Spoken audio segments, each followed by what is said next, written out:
Hi masters, for you మీకోసం ఛానల్కి స్వాగతం సుస్వాగతం. ముందుగా మన జగద్గురువైన బ్రహ్మర్షి పితామహ పత్రిజీ గారికి, మన గురుమాతకి నా ఆత్మ ప్రణామాలు మాస్టర్స్.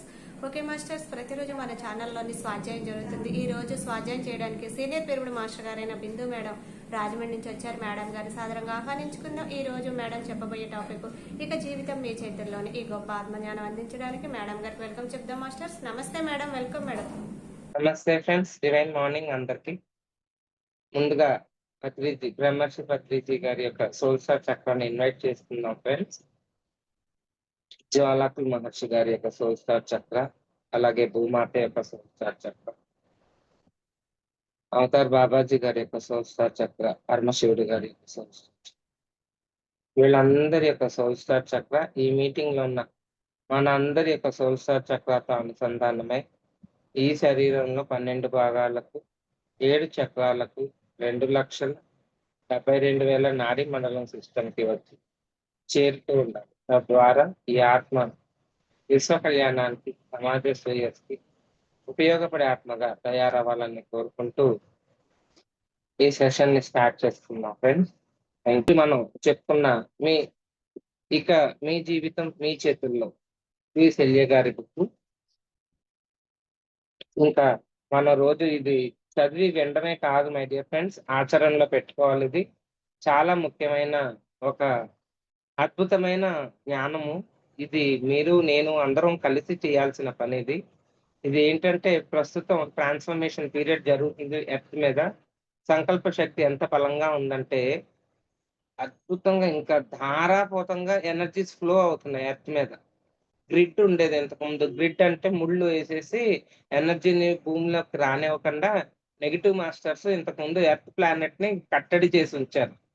సినిమాలో విలన్ లాగా హీరో విలన్ ఎలా కొట్టుకుంటారో, ఈ ఎనర్జీ సిస్టమ్ ఎర్త్ లోకి వచ్చేస్తే ఎర్త్ బాగుపడిపోతా, ఎర్త్ వాళ్ళకి కావాలి అని చాలా ఫైటింగ్స్ జరిగింది. ఇవన్నీ న్యూ ఎనర్జీ బుక్ లో ఉంటాయి.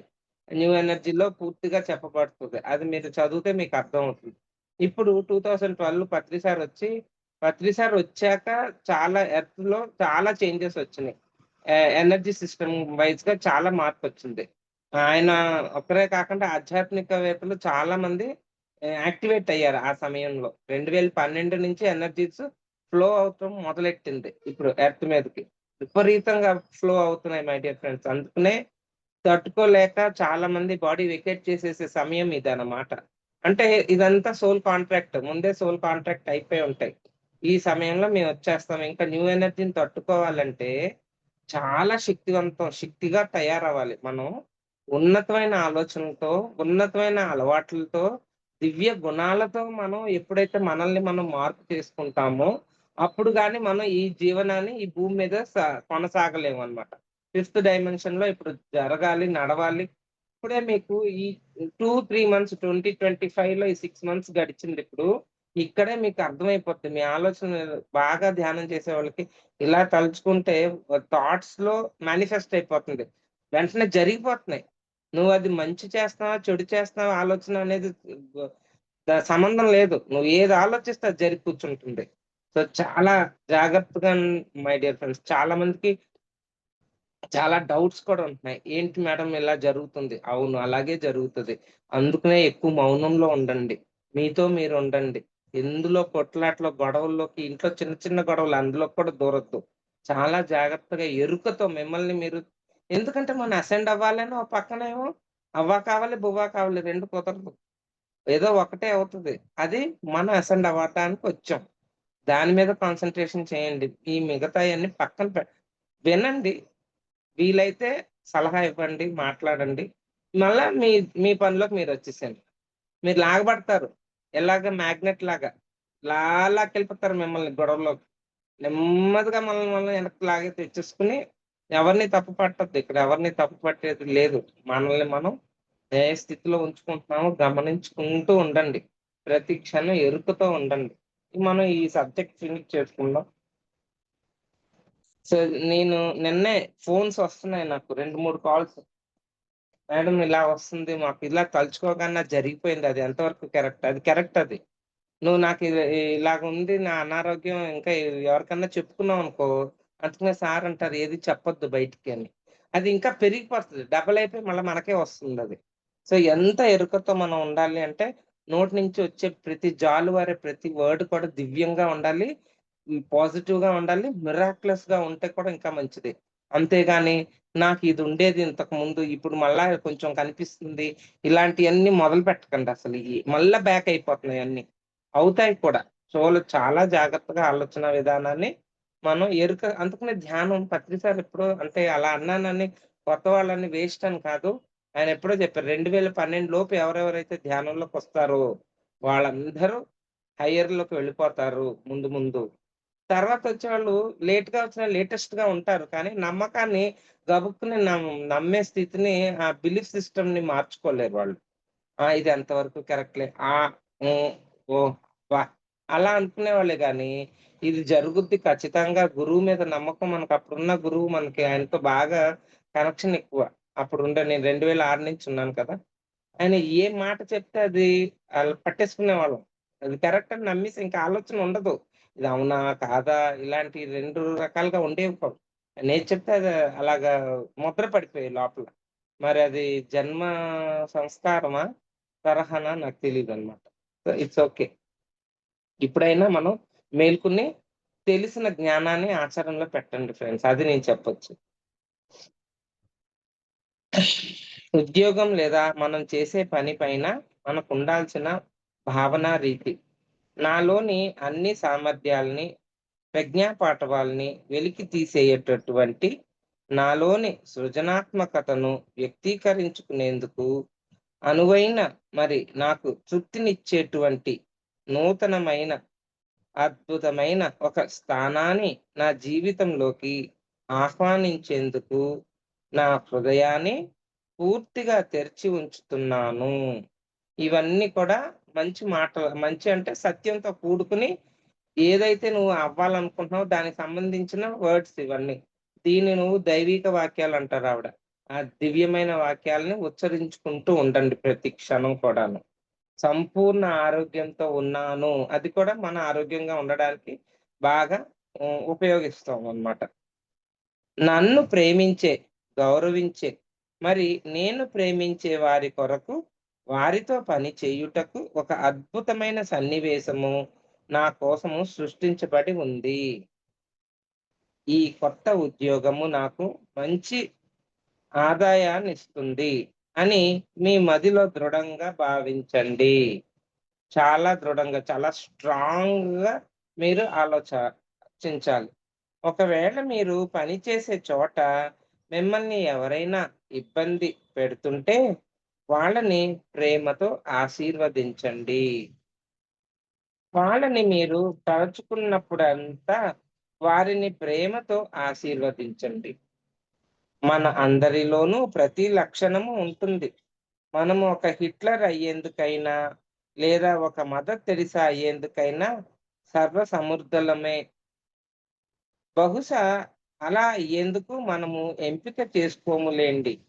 ఎవరైనా మీరే పని చేసినా ఒప్పుకోకుండా ఉన్నట్లు ప్రవర్తిస్తుంటే, అప్పుడు ఆ వ్యక్తి మీతో చాలా ప్రేమతో, ప్రశంసాపూర్వకంగా ఉన్నట్లు భావించండి. ఎవరైనా ఒక వ్యక్తి చాలా క్రూరంగా ప్రవర్తిస్తుంటే, ఆ వ్యక్తి మీ పట్ల చాలా సున్నితంగా, దయార్ద్ర భావంతో ఉన్నట్లుగా భావించండి. ఒక వ్యక్తిలో మీరు కేవలం మంచి లక్షణాలనే చూసినట్లయితే, ఆ వ్యక్తి ఆ లక్షణాలని మీ పట్ల చూపిస్తాడు. ఆ వ్యక్తి మిగతా వారితో ఎలా ప్రవర్తించినా సరే, మీ పట్ల మాత్రం మీరు భావించినట్లే ప్రవర్తిస్తాడు. అర్థమైందా ఫ్రెండ్స్? అంటే ఇది నేను ఒకప్పుడు చదివాను. ప్రాక్టీస్ ఎలా చేశాను పైపైన. లోపల స్ట్రాంగ్‌గా ఉండాలి. నేనెంత చేసినా మారలేదు నాకు. ఏంటి నేను మంచిగా ఉన్నాను ఫీలింగ్ నాకొచ్చేస్తది. అవతల వ్యక్తిని యాక్సెప్ట్ చేయలేము. ఆళ్ళు మాట్లాడే మాటలు మనకు మండిపోతా ఉంటాయి. కోపమొచ్చేస్తా ఉంటది. మళ్ళా మనం ఏం చేసుకుంటాం, మళ్ళా ఆలోచించుకుంటాం మనం. నేనే అక్కడ ఉండుంటే ఏం చేస్తాను? అలాగా నన్ను నేను అక్కడ పెట్టుకునేసాను కూడా ఓర్పు, సహనం ఉండాలన్నమాట. వీటిలన్నీ నేర్చుకోవాలంటే. అందుకనే నాకెప్పుడు మార్పు నాలో వచ్చిందంటే, కాంతి ధ్యానం చేసినప్పుడు నన్ను నేను కాంతితో నింపుకుని, ఏ వ్యక్తి అయితే నాకు చిరాకు పెడుతున్నారో, ఆ వ్యక్తులను కూడా కాంతితో నింపేసేసేదాన్ని. రోజు ఏ వ్యక్తి పొద్దున్నే లేచి మొహం చూడాలిగా. ఈ వ్యక్తులందరిని ముందు పని మనిషిని. ముందు దాన్ని తిట్టకూడదు కదా! అది తిడితే మళ్ళీ రేపు నుంచి రాదు. ముందు దాన్ని కాంతితో నింపేదాన్ని. మేడం మీరిలా అంటే మరి వన్నెస్ అంటే అందరిలో ఉన్న దివ్యత్వాన్ని మనం యాక్సెప్ట్ చేయాలి. సో, పనమ్మాయి దగ్గర నుంచి, వాచ్‌మెన్ దగ్గర నుంచి, మా ఇంట్లో నాకెవరు రోజు రోజు కనెక్ట్ అవుతారు. ప్రిన్సిపల్ కనెక్ట్ అవుతారు. మిగతా టీచర్స్ అందరూ కనెక్ట్ అవుతారు. పిల్లలంతా కనెక్ట్ అవుతారు కదా! సో, కాలేజీ మొత్తం కాంతితో నింపేసేదాన్ని. నన్ను నేను కాంతితో నింపుకునేదాన్ని. నన్ను ఎవరెల్లా కనెక్ట్ అవుతారు రోజని తెలుసుకొని కొన్నాళ్ళకి అలవాటు అయిపోతదిగా రోజు ఏ మొఖాలు చూడాలి. సో, వాళ్ళందరిని కాంతితో నింపేసేదాన్ని. అప్పుడు వాళ్ళు నాకు అనుకూలంగా ఉండేదన్నమాట. అంటే మన మనసుని చిరాకు పెట్టకుండా ఉంటారు వాళ్ళు. మనల్ని డిస్టర్బ్ చేయకుండా ఉంటారు. అక్కడ మనం నేర్చుకోవాల్సిందే ఉంటది. వాళ్ళు నేర్చుకోవాల్సిందే ఉంటది. ఇయన్నీ ఎరుక స్థితి పెరిగినప్పుడు మనకర్థమవుతది. సో, నాకు ఈవిడ చెప్పినయన్నీ అర్థమైంది గానీ, భౌతికంగా కాంతి ధ్యానం చేయకముందు నాకు అర్థమయ్యేది కాదు. ఎంతసేపు అదే ఆలోచనతో మనం ఉండలేం. నాకు కాంతి ధ్యానం అలవాటయిపోయి, కాంతి బాగా ప్రసరణ తీసుకునేటప్పుడు అప్పుడు అలవాటయిపోయింది. ఇంక రోజు కాంతి ధ్యానంలో కాంతిని అందరిని హ్మ్. పూర్ణాత్మ స్థితిలో వాళ్ళని ఇన్వైట్ చేసేసి ఆ సోల్స్‌ని నా పక్కన కూర్చోబెట్టుకొని అందరిని కాంతితో నింపేసేదాన్ని. అప్పుడు చాలా సాటిస్ఫాక్షన్. ఇదే స్థితి అందరికి చెప్పేదాన్ని ఎవరైనా అడిగితే. నాకిలా ప్రాబ్లమ్ ఉంది. భర్త ప్రాబ్లమ్, భార్య ప్రాబ్లమ్, పిల్లల ప్రాబ్లమ్. రోజు ఆళ్ళని ఊర్ధ్వాత్మతో పిలిచి, పూర్ణాత్మతో పిలిచి కూర్చోబెట్టేసి నీతో పాటు ధ్యానం చేయించు ఆళ్ళతో కూడా. నీ ధ్యానం అయ్యాక ఎరుకుతో ఉండాలి. వాళ్ళందరిని పంపు మళ్ళా. ఇది డి. రేవతిదేవి మేడం మనకి న్యూ ఎనర్జీలో చెప్పుద్ది. మాస్టర్‌లని పిలుస్తున్నాను వచ్చి కూర్చున్నారు. ఆళ్ళు మర్చిపోయిందంట. వెళ్ళిపోయేటప్పుడు రిలీజ్ చేయడానికి. ఈవిడ లేసి ఎళ్ళిపోయింది. ఎవరో కాలింగ్ బెల్ కొడితే. మాస్టర్‌లందరూ ఇక్కడే కూర్చొనున్నారట. నువ్వు పంపలేదు. ఆళ్ళక్కడే కూర్చున్నారు. మళ్ళా గబగబా ఆవిడొచ్చి కూర్చొని, మళ్ళా ధ్యానంలో ఆళ్ళందరిని చాలు master thank you, thank you చెప్పి మాస్టర్‌లని పంపించింది. అలా అంత రియలిస్టిక్‌గా ఉంటాయి మై డియర్ ఫ్రెండ్స్. అందుకనే సత్యం అంటే ఇంకా ఇ హ్మ్. ఉండదనమాట అటు ఇటు. సత్యం అంటే సత్యమే. ఇంకా అలా ఉంటది. సో, మనం ఎంత ఆచరణలో పెడతామో, దానికి కూడా చాలా హార్డ్ వర్క్ అంటే హార్డ్ వర్క్ అక్కర్లా. థాట్స్‌లోనే స్ట్రాంగ్‌గా ఉండాలి మనం. స్ట్రాంగ్‌నెస్ అంటే మర్చిపోకూడదు. పిలవడం అన్నప్పుడు అందరిని పిలిచి కూర్చోబెట్టేసి ధ్యానంలో మళ్ళీ ఎళ్ళిపోయేటప్పుడు అందరిని వదిలేయకూడదు. మళ్ళీ అందరిని కూడా సాగనంపాలి. ఎవరైనా ఇంటికి పెద్దలొస్తే ఇంటికొచ్చేస్తే వాళ్ళకి మర్యాద చేసి సాగనంపుతామా లేదా? ఇది కూడా అంతే. ఆళ్ళని సాగనంపడం తెలియాలి మనకు. ఉదాహరణకు ఒక అబ్బాయి ఒక క్లబ్‌లో పియానో వాయించే ఉద్యోగంలో కొత్తగా చేరాడు. వారి బాస్ చాలా కఠినాత్ముడిగా, చాలా చెడ్డవాడిగా పేరొందాడు. అతని క్రింద పనిచేసే వారంతా అతడు లేనప్పుడు అతన్ని మిస్టర్ యమ అని పిలిచేవారు. ఆ అబ్బాయి ఇటువంటి పరిస్థితుల్లో నన్ను సంప్రదించాడు. ప్రతి వ్యక్తిలోనూ మంచి లక్షణాలే ఉంటాయి. అతడు ఇతరులతో ఎలా ప్రవర్తిస్తున్నా వారి ప్రవర్తనా రీతి మనల్ని ప్రభావితం చేయజాలదు. నీవు అతడిని తలుచుకున్న ప్రతిసారి ప్రేమతో ఆశీర్వదించు. నేనెప్పుడూ చాలా అద్భుతమైన బాసుల దగ్గరే పని చేస్తాను అని పదే పదే భావిస్తూ ఉండమని చెప్పాను. నా సలహాని అతడలాగే పాటించాడు. అతడు తన బాస్ వద్ద నుంచి పేరు తెచ్చుకుని చాలా బాసులు చాలా బోనస్‌లు అందుకున్నారు.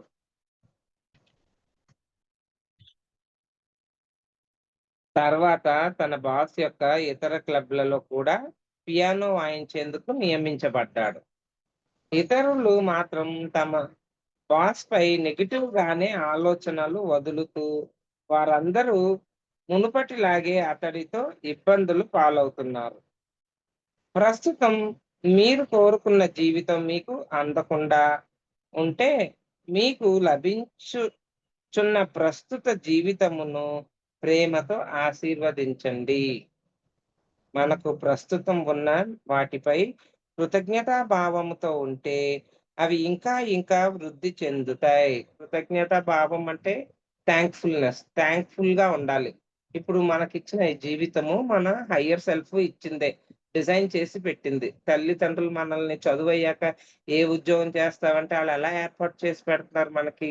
సీట్ ఇవ్వడానికి, మనల్ని దాన్ని అప్లై చేయడానికి ఎలాగా మనకి హెల్ప్ చేస్తున్నారో, మన హయ్యర్ సెల్ఫ్ కూడా మనకి ఇక్కడ ఏమన్నా ఇబ్బందులు గాని చాలా డిస్టర్బెన్సెస్ ఉన్నాయనుకోండి లైఫ్‌లో, అటు హెల్త్ అయినా ఏదైనా సరే దానికి మనం ఎలాగ ఆశీర్వదించాలి. అంటే థాంక్‌ఫుల్‌గా ఉండాలి.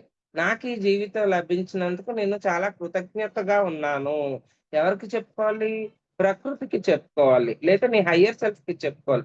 అప్పుడు మార్పు చెందుతదా లేదా జీవితాన్ని నువ్వే చూడొచ్చు ఈజీగా. నేను చూసాను. నేను చెప్తున్నాను కదా! పైపైన చూస్తే లాభం లేదు. లోపల స్ట్రాంగ్‌గా విల్ ఉండాలి. అంటే దాని మీద మార్పు చెందాలి అనే గట్టి నమ్మకం, గట్టి హ్మ్, ప్రాక్టీస్ ఉంటే గాని అక్కడ మార్పు చెందదన్నట్టు. సో, మీరు ఖచ్చితంగా మారుతారు. ఖచ్చితంగా మార్పొస్తది. ఇంకోటి అర్థం చేసుకోండి. ఎనర్జీ బీయింగ్స్ మనమందరం కూడా. కాసేపటికి ఈ మనసు ఆలోచన మార్చేస్తా ఉంటది. ఈ ఎనర్జీకి ఆలోచన మారిపోయిందనుకో, నువ్వు ఏది ఆలోచిస్తున్నా అది జరిగి తీరుతది. అప్పుడు ఏం చేయాలి? ఏమని చెప్పాలి? మన హయ్యర్ సెల్ఫ్‌తో కనెక్ట్ అయ్యి, నేనెక్కువ దివ్యమైన ఆలోచనలతో ఉండేటట్టు చూడు తల్లి అని ఆవిడని అడిగి తెలుసుకోవాలి. మనం అడుక్కోవడం కూడా తెలియట్లేదు మనకెవరికీ. ఏం చెప్పను నేను? మేడం అంత హైయర్ ఆవిడని సెల్ఫ్ అడక్కపోయినా చేస్తారు మీ పిల్లలకి. మీ హ్మ్. పిల్లల్ని ఇంకా ఎలాగా సుఖపెట్టాలి? ఇంకా ఏం చేస్తే అది హ్యాపీగా ఉంటది అని ఆలోచిస్తారు. విషయాలు కొరకు మీ జీవితాన్ని తెరిచి ఉంచండి. మీరు కోరుకునే ఎక్కువ జీతము కూడా ఇందులో భాగంగానే భావించండి. మీ జీతంలో పెంపుదలకు మీరు అర్హులని భావించండి. అది మీలోని నెగెటివ్ లక్షణాలకు కాదు. మీరు మీ సంస్థకు మరి యాజమాన్యానికి ఒక ఆస్తి లాంటి వారు. వారి నుంచి వారి లాభాల్లో కొంత వాటాని మీరు కోరుకుంటున్నారంతే. ఎప్పుడూ మీ పనిలో మీకు చైతన్యనంతా చెయ్యండి. చేతనైనంత చెయ్యండి. అప్పుడే ఈ సృష్టి మిమ్మల్ని మీరున్న స్థితి నుండి ఉన్నతమైన స్థితికి తీసుకెళ్తుంది. అలాగా ఇంకా ఇంకా ఉన్నతమైన స్థితులకు తీసుకెళ్తుంది. మీకిప్పుడున్నటువంటి చైతన్యమే మీరిప్పుడున్నటువంటి స్థితిలో మిమ్మల్ని ఉంచింది. ఆ చైతన్యమే మిమ్మల్ని అక్కడే ఉంచడము లేదా ఇంకా ఉన్నతమైన స్థితికి తీసుకెళ్లడమో చేస్తుంది. అది మీరే నిర్ణయించుకోవాలి. దైవిక వాక్యాలు చెప్తున్నారావిడ. వినండి చక్కగా. నేనున్న ఈ జీవితపు అనంతత్వంలో అంతా సవ్యంగా, ఒకటిగా, సంపూర్ణంగా ఉంది. నా యొక్క విలక్షణమైన, సృజనాత్మకమైన ప్రజ్ఞా పాటవాలన్నీ నాలోంచి బహిర్గతమై నన్ను పూర్తిగా సంతృప్తి పరిచే విధంగా వ్యక్తమవుతున్నాయి. నా సేవలు పొందడం కోసము బయట ఎంతో మంది వేచి చూస్తున్నారు. నా సేవలకు ఎప్పుడూ విలువ ఉంటుంది. నేనే నాకు కావాల్సిన దాన్ని, మరి నేను చేయవలసిన దాన్ని ఎంపిక చేసుకుంటాను. నేను చేసే పని నాకు సంతృప్తితో పాటు మంచి ఆదాయాన్నిస్తుంది. నా పనిని నేను ఎంతో ఉల్లాసంతో, ఉత్సాహంతో చేస్తాను. మరి నా ప్రపంచంలో అంతా సవ్యంగా ఉంది. సో, ఇది కూడా చాలా కరెక్ట్ మై డియర్ ఫ్రెండ్స్. అంటే నాకొక ఫ్రెండు కనెక్ట్ అయ్యి తను విజయవాడలో ఉంటది. తను చెప్పడం వలన ఎప్పుడు దైవిక వాక్యాలు ఎలాగంటే ఇది ఇందులో మీనింగ్ అదే. నేను ఎలా అనుకునేదాన్నంటే నా ద్వారా ఏదైతే చెప్పించాలనుకుంటున్నారో అది చెప్పడానికి నేను సిద్ధంగా ఉన్నాను మాస్టర్స్. నా పైన కమిట్మెంట్ ఉంటది సోల్స్‌తో. నేను భూమి మీదకెళ్ళాక పలానా సమయంలో నీకు ధ్యానం నేర్పిస్తాను. అన్న కమిట్మెంట్. అలాగ మనం ధ్యానంలో కూర్చున్నప్పుడు, నా ద్వారా జ్ఞానం ఎవరెవరికైతే వెళ్ళాలో వాళ్ళందరిని నా ఎదురుగుండా తీసుకొచ్చి నిలబెట్టు. నేను వాళ్ళందరికీ ధ్యానం నేర్పిస్తాను అని ఎప్పుడైతే విశ్వానికి, ప్రకృతికి చెప్తారో వాళ్ళందరొచ్చి మీ దగ్గర కూర్చునుంటారు. ఎదురవుతారు. ఎదురైన ప్రతి వ్యక్తికి నువ్వు ధ్యానం చెప్పాలి. ఎందుకంటే నువ్వే కోరుకున్నావు. విశ్వానికి చెప్పావు. పైన ఇక్కడ జన్మ తీసుకోక ముందు పైన కమిట్మెంట్ ఉంటది. ఎవరెవరికి ఏమేమి చెప్పాలి. అలా చెప్పలేదనుకో మళ్ళా రావాలి భూమి మీదకి. సో, ఇదే ఆఖరి జన్మ అవ్వాలి అని అనుకుంటున్నాం గాబట్టి, ఎవరెవరికి ఏ ఆత్మకైతే నేను చెప్పాలనుకుంటున్నానో ధ్యానము, వాళ్ళందరూ నా ఎదురు పడాలి. ఎదురు పడ్డాక వాళ్ళందరికీ నేను ధ్యానాన్ని నేర్పించాలి అనే సంకల్పం చేసుకుంటే, ప్రతి వ్యక్తి దానికోసమే వస్తారు. ఇల్లు తలుపు కొట్టి మరీ వస్తారు మై డియర్ ఫ్రెండ్స్. ప్రకృతిని అడగాలి మనం. అది నా జీవితంలో జరిగింది కూడా. ఎవరో ముక్కు మొహం తెలియనోళ్ళు కూడా వచ్చి కూర్చొని ధ్యానం నేర్చుకుని చాలా బావుందని ఫీల్ అయ్యి వెళ్ళినోళ్ళు ఉన్నారు. నేర్పిస్తే చాలు. వాళ్ళకి ఇంకేమి గైడెన్స్ అవన్నీ ఇవ్వాల్సిన అవసరం లేదు. ఆళ్ళే వస్తారు గైడెన్స్ కావాలంటే మళ్ళా మళ్ళా మీ ఇంటికి. అంతేగాని మీరు మటుకు చెప్పడమే. ఏ వ్యక్తి కనిపించాలి. శ్వాస ఉండాలి. అందరికీ శ్వాస మీద ధ్యాస నేర్పించారు. ట్రైన్ ఎక్కినా, బస్ ఎక్కినా నేను రోడ్డు మీద ఎళ్ళే ఓహ్! ఆఖరికి పాత బట్టలేసుకెళ్ళేవాళ్ళని కూడా పిలిచి కూర్చోబెట్టి ధ్యానం నేర్పించారు. పేపర్‌లు అమ్మేవాడు పేపర్‌లు ఇందా పేపర్‌లేస్తానని కూర్చోబెట్టేదాన్ని. ఇంకా అలా ఇలా కాదు ఎవరు దొరికితే వ్యక్తి దొరకాలి రోడ్డు మీద. అలా అంటే ఆ ఎనర్జీ బయటికెళ్ళిపోవాలి. స్టాగ్నెంట్ అవ్వకూడదు. నీళ్ళు ఇప్పుడు అలా ఉండిపోయిందనుకోండి ఒకే చోట కుళ్ళిపోతాయి. స్మెల్లొస్తది. పారే నీరైతే ఎనర్జీ ఉంటది. శక్తి ఉంటది. నిల్వ ఉండిపోయిన నీటిలో శక్తి ఉండదు. అలా ఎనర్జీ మనలో ఉంటే శక్తి ఉండదు. ఎనర్జీని ఫ్లో చేయాలి. పంపించాలి బయటికి. పైనుంచి తీసుకోవాలి. ఓటమి అంటే ఏమిటి? మనకు కావాల్సిన విధంగా లేదా మనం ఊహించిన విధంగా ఏదైనా జరగకపోతే దాన్నే ఓటమి అంటాము. కానీ అనుభవానికి సంబంధించినదంతా అనంత వరకు అదెప్పుడూ తప్పుపోదు. మనము మన అంతరాలోచనలను, నమ్మకాలను సంపూర్ణంగా బహిర్గత ప్రపంచంలో ప్రతిబింబిస్తాము. మీరు విజయం సాధించలేదంటే, విజయం వైపు మరొక అడుగు తక్కువ వేశారేమో, లేదా మీకు అర్హత లేదని ఎవరైనా చెప్పగా మీరు నమ్మేశారేమో, లేదా మీరే అనర్హులని భావిస్తున్నారేమో. నేను కంప్యూటర్‌తో పని చేస్తున్నప్పుడు ఏదైనా పొరపాటు జరిగితే అదెప్పుడూ నా వల్లనే అయ్యుంటుంది. నేను చేసిన పని కంప్యూటర్ వ్యవస్థకు అనుగుణంగా లేదేమో. అంటే నేను కంప్యూటర్ గురించి ఇంకా నేర్చుకోవాల్సిన ఉంది. అలాగే విజయము కూడా. ఒకవేళ మొదటి ప్రయత్నంలో మీరు విఫలమైతే తిరిగి ప్రయత్నించండి. అలాగని ముందు ప్రయత్నించిన విధంగానే చెయ్యమని కాదు. ఈసారి మీలోని పొరపాట్లని గుర్తించి మరింత జ్ఞానంతో ప్రయత్నించాలి. జీవితంలో విజయ పరంపర సాగించడము మన జన్మ హక్కు. మీరు మీ జీవితంలో విజయం సాధించడం లేదంటే, మీ శక్తి సామర్థ్యాలకు అనుగుణంగా మీరు ప్రయత్నించడం లేదు. లేదు లేదా మీరు విజయం సాధించలేమని నమ్ముతున్నారు. లేదా మీరు సాధిస్తున్న విజయాన్ని గుర్తించడం లేదని అర్థము. సో, ఇక్కడ ఏంటంటారు ఫెయిల్యూర్స్ లేవు మై డియర్ ఫ్రెండ్స్. ఫెయిల్యూర్స్ అంటే failures are the stepping stones for success అనే ఒక ప్రావర్బే ఉంది ఇంగ్లీష్‌లో. అంటే విజయానికి మెట్లు ఫెయిల్యూర్స్ అని లేదక్కడ. ఉన్నదల్లా ఏదో ఒకటే కదా! విజయమే ఉంటుంది. కానీ ఫెయిల్యూర్స్ ఏంటి స్టెప్పింగ్ స్టోన్స్ ఒక్కొక్క మెట్టు విజయానికి ముందుకు తీసుకెళ్తుంది. మనం మధ్య మెట్ల ఆగిపోయాం. దాన్ని ఫెయిల్యూర్ అంటున్నాం. కానీ ఇంకా నీ విజయం సాధించడానికి ఓ 4 మెట్లున్నాయి. మళ్ళా మొదలుపెట్టు. మళ్ళా ఆ 4 మెట్లు ఎక్కడానికి ప్రయత్నం చేయండి. అంతేగాని నేను విజయం సాధించలేకపోతున్నాను. నా జీవితంలో విజయం అనేదే లేదు. అలాంటి ఆలోచనలన్నీ తీసివేయండి.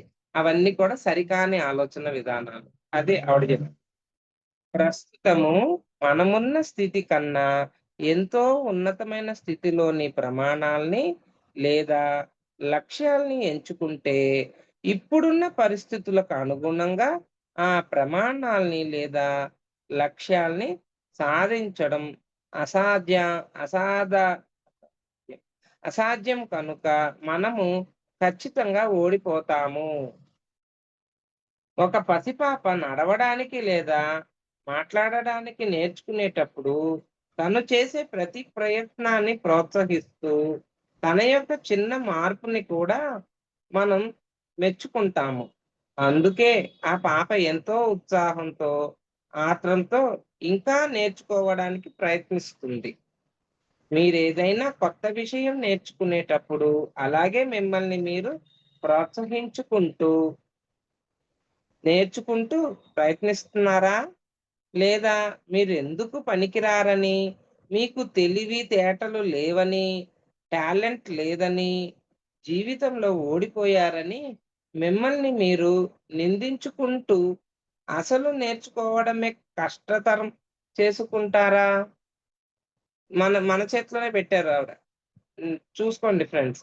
మన చేతిలోనే మన యొక్క సక్సెస్ ఉందన్నమాట. అంటే మన ఆలోచన విధానాన్ని మార్చుకోవాలి. ఎప్పుడు సక్సెస్ వైపుకే దూసుకొని వెళ్ళాలి. నీరు గారిపోయి, కింద పడిపోయి ఇంక ఎక్కానులే ఇంత దాకొచ్చాను. ఇంకొక్క మెట్టే ఉంటది మనకు తెలీదు సక్సెస్‌కి. ఆ చివరి మెట్టు దగ్గర నీరు గారిపోతాం.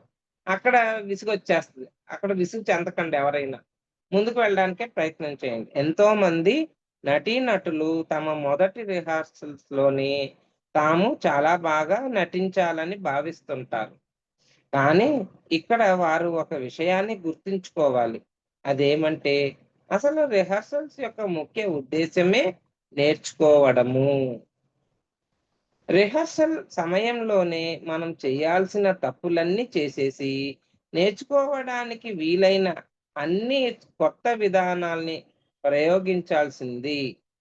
ప్రయత్నాలు చేసి చేసి మనము కొత్త విషయాల్ని నేర్చుకుని సంపూర్ణంగా చేసే విధానం మనలో సహజంగా ఉండేటట్లుగా మనము తయారు కావాలి.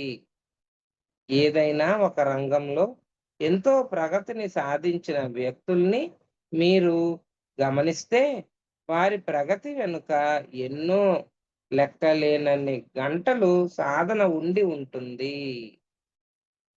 మీరు ఇంతకుముందు ప్రయత్నించిన విధంగానే ప్రయత్నించకండి. కొత్తగా ప్రయత్నించండి. మీరలా ప్రయత్నించడానికి ఎందుకు జంకుతున్నారంటే, కొత్తగా ఎలా చేయాలో మీకు తెలియదు కనుక. లేదా అలా చేసి ఒకవేళ ఓడిపోతే అవమానం భరించలేరు కనుక. నేర్చుకోవడం అంటే మనము సరిగ్గా చేసే వరకు వీలైనన్ని ప్రయత్నాలు చేసి చేసి సరిగ్గా చేయడం తెలుసుకుని అందులో నిష్ణాతులం కావడమే. మీరం మీరెంత కాలంగా ఓటమిని చవిచూస్తున్నా పర్వాలేదు. ఈ క్షణము నుంచే మీ జీవితంలో విజయాన్ని సృష్టించుకోవడము ప్రారంభించండి. మీరు ఏ రంగంలో ఉన్నా పర్వాలేదు. సత్యం ఒక్కటే. మనము విజయాలనే విత్తనాన్ని మన జీవన క్షేత్రాల్లో నాటాలి. అవే ఫలించి గొప్ప పంటనిస్తాయి. సో, మనసుని దిగజార్చుకోనివ్వకండి ఫ్రెండ్స్. ఎప్పుడు సక్సెస్ వైపుకే మనం నడవాలి. మీరు విజయం సాధించడానికి ఉచ్చరించుకోవాల్సిన కొన్ని అద్భుతమైన వాక్యాలు క్రింద ఇవ్వబడ్డాయి. వాటిని మీ హృదయాల్లో గట్టిగా ఉచ్చరించుకుంటూ, ఆ భావంతోనే మీ చైతన్యాన్ని నింపుకోండి. ఇది అఫర్మేషన్స్ లాగా మై డియర్ ఫ్రెండ్స్. నేను ఇది కొన్ని సంవత్సరాలు ఈ అఫర్మేషన్స్ చెప్పుకుంటూ నాలో ఇంకా నోటికే వచ్చేస్తాయన్నమాట. అవి పెట్టుకుని పడుకుంటాను. పొద్దునకి అది సబ్‌కాన్షియస్ మైండ్ నుంచి బయటకొచ్చి ఉంటాయన్నమాట. మనం అలా చెప్పుకోవాలి. కావాలిస్తే రాసుకుని మీరు రోజు తిరుగాడే ప్రదేశంలో అతికించుకోండి. చూసినప్పుడల్లా చదవడానికి దాన్ని. నేను పట్టిందల్లా బంగారం అవుతుంది. అందరికీ ఎంత కావాలంటే అంత ఉంది. నాకు కూడా అలాగే ఎంత కావాలంటే అంత ఉంది. మీరొకవేళ వ్యాపారులైతే బిజినెస్ మెన్స్ ఎలా అనుకోవాలంటే, నాకెంతో మంది కస్టమర్లు ఉన్నారు. బిజినెస్ చేసుకునే షాపులుంటాయి కదా! వాళ్ళెలా అనుకోవాలి, వాళ్ళ షాపు సక్సెస్ అవ్వాలన్నప్పుడు, వాళ్ళు నాకెంతో మంది కస్టమర్లున్నారు, వచ్చి వెళ్తున్నారు. ఇది ఇంకా చెప్పాలంటే 'సీక్రెట్' రోండా బైర్న్ బుక్ అయితే ఇంకా ఊహించేసుకొని సినిమా ఏసుకోమంటాడు నీకేది కావాలంటే. ఆళ్ళందరూ వచ్చేస్తున్నట్టు కొనేసుకొని నీ ఆహా! ఓహో! అలా ఊహించుకో. దానికి కూడా ఎనర్జీ కావాలి ఫ్రెండ్స్. ఎనర్జీ ఉంటేనే ఇవన్నీ జరుగుతాయి. సో సాధన కంపల్సరీ. శ్వాస మీద ధ్యాస ఎట్లాగా ఉండాల్సిందే. సాధన చేయాలి. ధ్యాన సాధన చేశాక ఇవన్నీ ప్రాక్టీస్ లో పెట్టాలి. నాలో ఓ వినూత్నమైన విజయపు చైతన్యం ఏర్పడినది. సకల సంపదలకు నేనొక కేంద్ర బిందువుని. నేను కోరుకున్న దానికన్నా ఎక్కువగా నాకు ప్రసాదించబడుతుంది. అన్ని రకాల సంపదలు, సకల భోగ భాగ్యాలు నా వైపు ఆకర్షించబడుతున్నాయి. గొప్ప గొప్ప అవకాశాలు జీవితపు అన్ని కోణాల్లోనూ నా కోసం వేచి ఉన్నాయి. ఇవన్నీ బానే ఉన్నాయి కానీ ఫ్రెండ్స్, నేనెలా ప్రాక్టీస్ చేశానంటే, ఇలాగా సంపద కోసం అఫర్మేషన్స్ కాకుండా, నీ జీవితంలో నీకేది కావాలో ముందు దాన్ని దాటి రా. నువ్వివ్వు, వస్తూ ఉంటాయి. ఒకరోజు నాకు పెట్రోల్ పోయించుకోవడానికి రూపాయి కూడా లేదు బండిలో. నేను మెడిటేషన్ చేస్తున్నాను, మెడిటేషన్‌లో ఉన్నానని మా హస్బెండ్ మొత్తం డబ్బంతా దాచేసాడు. అప్పుడు నేను ఉద్యోగానికి ఎళ్ళట్లేదు. డబ్బులు ఏమీ లేవు. పెట్రోల్ డబ్బులు లేవు. ఏమి ఇవ్వననేసాడు. ఏం చేయాలో అర్థం కాలేదు. అప్పటికి 'తయూబా గ్రహయాత్ర' బుక్ చదువుతున్నాను ఆ రోజుల్లో. మాస్టర్స్‌ని ఇన్వైట్ చేసి, నాకు రూపాయి లేదు. నేనైనా బండేసుకెళ్ళిపోతున్నాను. తెల్లారుజాముని అది ఆశ్రమ్ స్కూల్స్ అని అక్కడే ఉంటారు పిల్లలు. ఆ స్కూల్‌లో. దాని హాస్టల్ లాగా.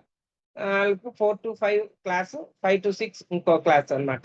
2 రకాలుగా 2 స్కూల్స్ పక్క పక్కనే ఉంటాయి. ఇక్కడే మా రాజమండ్రిలో బొమ్మూరుకి వెళ్ళాలి. అక్కడికి ఎన్ని కిలోమీటర్సో 3 కిలోమీటర్లో 2 ½ కిలోమీటర్స్ ఉంటాయి మాకిక్కడి నుంచి. బండేసుకొని వెళ్ళేదాన్ని. నాతో ఒక ఫ్రెండ్ వచ్చేది. ఉష గారని ఆవిడొచ్చేవారు. ఇలాగ 41 రోజు క్లాస్ అది. గవర్నమెంట్‌తో మేము పర్మిషన్ అడిగి ఆ స్కూల్‌కి వెళ్ళడం జరిగింది. 30 రోజులు చక్కగా వెళ్ళిపోయాం. 40 రోజుకి 31 రోజుకి పెట్రోల్ అయిపోయింది. డబ్బులు లేవు. నాకు తెలీదు ఏం జరుగుతదో. మాస్టర్ పొద్దున్న ఎళ్ళాలి క్లాస్‌కి. నా దగ్గర డబ్బులు లేవు. మీరేం చేస్తారో చేయండి. నేనైతే ఎళ్తాను బండేసుకొని. ఇంకా అప్పుడు ఆస్ట్రల్ మాస్టర్స్, ఇంకా ఈ తయ్యూబా గ్రహయాత్ర మాస్టర్స్ నాకు ఏ బుక్ చదివినా ఆ మాస్టర్స్ కనెక్ట్ అయిపోయేవారన్న ఫీలింగు ఉండేదన్నమాట బాగా. ఇంకా అలా వెళ్ళిపోతూ ఉంటే తెల్లవారుజామున 3:30 లెగిసి రెడీ అయ్యి 4కి బయలుదేరేవాళ్ళం. బయలుదేరి వెళ్ళిపోతూ ఉంటే ఆ మేడము రోజు చూస్తుంది కదా నన్ను. ఆవిడ నేర్చుకోవడానికొస్తుంది నాతో. ఎలా క్లాస్ చెప్పాలి ఏంటి అని. మధ్య మధ్యలో ఆవిడకి అవకాశం ఇస్తున్నాను క్లాస్ చెప్పడానికి. పిల్లలకి ఇలా చెప్పాలి అని. ఫస్ట్ పిల్లలకి ఎక్కువ స్కూల్స్‌లో వాళ్ళకి అర్థమయ్యేటట్టు చెప్పాలి. వేరే రకంగా కథలు చెప్పాలి వాళ్ళకి. స్టోరీస్ చిన్న చిన్నగా చెప్పి వాళ్ళకి అర్థం చేసేటట్లు ఆడుకునేటట్టు చెప్పాలి. అవన్నీ ఆవిడ చూడడానికొచ్చింది. ఆ రోజుని ఆవిడ ఏమనుకుందో తెలీలా, రూ. 500 దారిలో వెళ్తుండంగా, "బిందు గారు, ఇలాగా నాకు మీకు డబ్బులివ్వాలనిపిస్తుంది. రోజు ఉత్తినే వస్తున్నాను మీ బండెక్కి నేను. నాకు ఒకలాగా గిల్టీ ఫీలింగ్ ఉంది. మీరు చక్కగా నేర్పిస్తున్నారు. నేను ఎలా చెప్పాలో నేర్చుకున్నాను. ఇవాళ నేను 500 ఇస్తాను. మీరు తీసుకోండి. మీరు కాదనకండా" అని. నాకు షాక్ అనమాట. అయ్య బాబోయ్! ఇదేంటి ఇలా కూడా జరుగుతదా? అప్పుడు మాస్టర్స్‌కి థాంక్స్ చెప్పి, తెల్లవారుజామున 4కి పెట్రోల్ బంక్‌లు ఎక్కడన్నా ఉంటాయా? ఆ రోజున ఉంది మై డియర్ ఫ్రెండ్స్. అక్కడ పెట్రోల్ కొట్టించుకొని ఇలాగుంటదనమాట మెడిటేషన్ అంటే అని అర్థమయ్యి, ఇంకా అంటే డబ్బుని వదిలేసా. డబ్బు కాదు నా జీవితం అని నేను దాటాక నెక్స్ట్ నెక్స్ట్ ఇయర్ అనుకుంటా, మా పేరెంట్స్ నాకు బాగా సపోర్ట్ చేశారు. ఆ నెక్స్ట్ ఇయర్ మా వారు కూడా ఓపెన్‌గా పెట్టేసాడు. "నీకెంత కావాలో అంత తీసుకో. నన్నేం అడగకు. నీకేది చేయాలనుకుంటే చేసుకో" అని మరో మాట అనకుండా అటు మా పేరెంట్స్ నాకిచ్చారు. ఇప్పుడు ఈయన ఇస్తున్నారు. ఇప్పుడు నా పిల్లలు ఇస్తున్నారు. ఇప్పుడు డబ్బుకసల కొదవే లేదు. కానీ ఆ ఎక్స్‌పీరియన్స్ నాకిప్పటికి గుర్తుంటదనమాట. ప్రకృతి నాకు ఎప్పుడైతే నేను ఇది వదిలేస్తానో అయన్నీ మన ఎనకాల పడతాయి.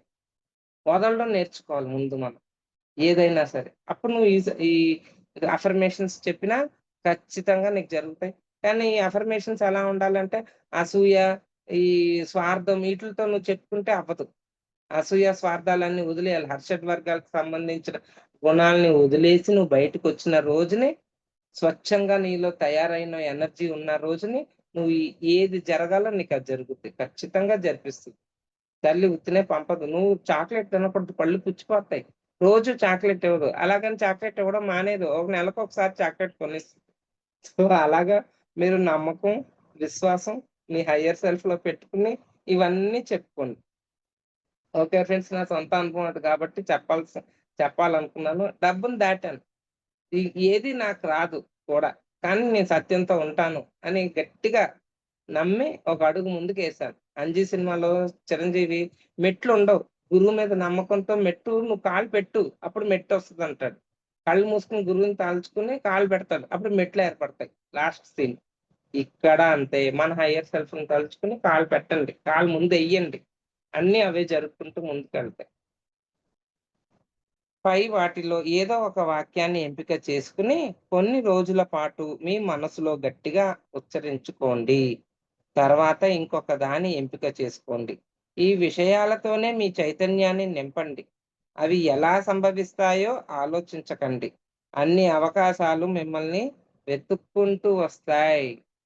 మీలోని దివ్యమైన అంతర్ప్రజ్ఞని విశ్వసించండి. ముందు విశ్వసించాల్సింది దేని? అంతర్ప్రజ్ఞ.